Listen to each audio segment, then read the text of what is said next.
स्वतंत्रता की 75वीं वर्षगांठ मनाने के लिए गठित राष्ट्रीय समिति की पहली बैठक आज हुई।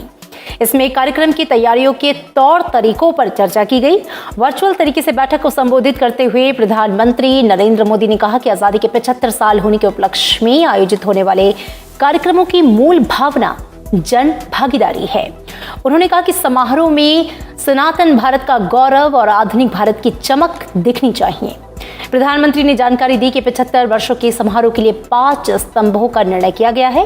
ये है स्वतंत्रता संग्राम, 75 पर विचार, 75 पर उपलब्धियां, 75 पर कदम और 75 पर संकल्प। 15 अगस्त 2022 को आजादी के 75 साल हो जाएंगे। इस मौके पर देश भर में आजादी का अमृत महोत्सव आयोजित किया जाएगा। स्वतंत्रता की 75वीं वर्षगांठ मनाने के लिए गठित राष्ट्रीय समिति की पहली बैठक को संबोधित करते हुए प्रधानमंत्री नरेंद्र मोदी ने कहा, आजादी के 75 साल का ये पर्व ऐसा होना चाहिए जिसमें स्वाधीनता संग्राम की भावना और उसका त्याग साक्षात अनुभव हो सके। प्रधानमंत्री ने कहा कि कई ऐसे लोग हैं जो कई पीढ़ियों से देश और समाज के लिए कोई न कोई महान काम कर रहे हैं। उनकी सोच और विचारों को हमें सामने लाना है, देश को उनके प्रयासों से जोड़ना है। ये भी इस अमृत महोत्सव की मूल भावना है। केंद्र सरकार ने 5 मार्च को आजादी के 75 साल होने के उपलक्ष्य में कार्यक्रमों के लिए प्रधानमंत्री नरेंद्र मोदी की अध्यक्षता वाली 259 सदस्यीय उच्च स्तरीय राष्ट्रीय समिति गठित की थी। समिति के सदस्यों में पूर्व राष्ट्रपति प्रतिभा पाटिल, प्रधान न्यायाधीश एस.ए. बोबडे, राष्ट्रीय सुरक्षा सलाहकार अजीत डोभाल, 28 मुख्यमंत्री, बीजेपी के वरिष्ठ नेता लालकृष्ण आडवाणी, कई केंद्रीय मंत्री और राज्यपाल के साथ ही बीजेपी अध्यक्ष जेपी नड्डा भी शामिल हैं। ये समिति भारत की आजादी के 75 साल होने के उपलक्ष्य में कार्यक्रमों की रूपरेखा के लिए नीति निर्देशन और मार्गदर्शन का काम करेगी। इसके तहत 15 अगस्त 2022 के 75 हफ्ते पहले 12 मार्च 2021 से आयोजनों की शुरुआत हो जाएगी। इसी दिन महात्मा गांधी के ऐतिहासिक नमक सत्याग्रह की 91वीं वर्षगांठ भी है।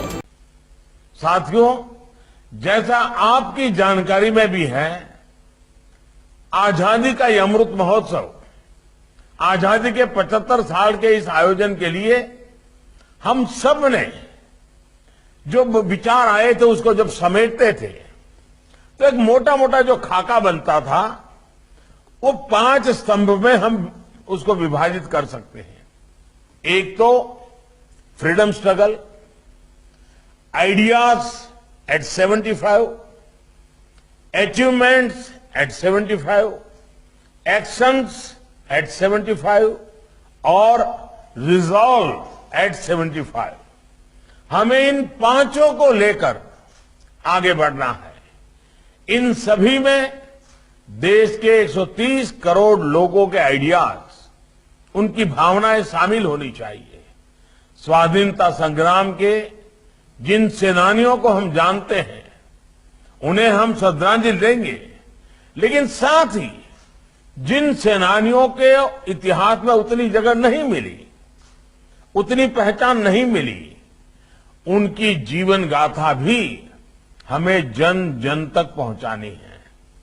हमारे देश का शायद ही कोई ऐसा स्थान हो, कोई ऐसा कोना हो जहां से किसी न किसी भारत मां के बेटे बेटी ने अपना योगदान न दिया हो, बलिदान न दिया हो।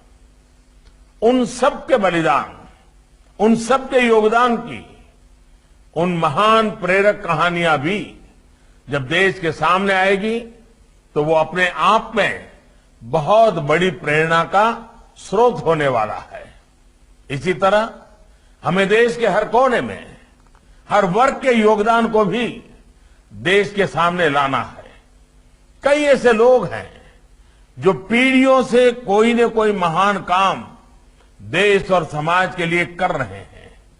उनकी सोच को, उनके आइडियाज को भी हमें सामने लाना है। देश को उनके प्रयासों से जोड़ना है। ये भी इस अमृत महोत्सव की मूल भावना है।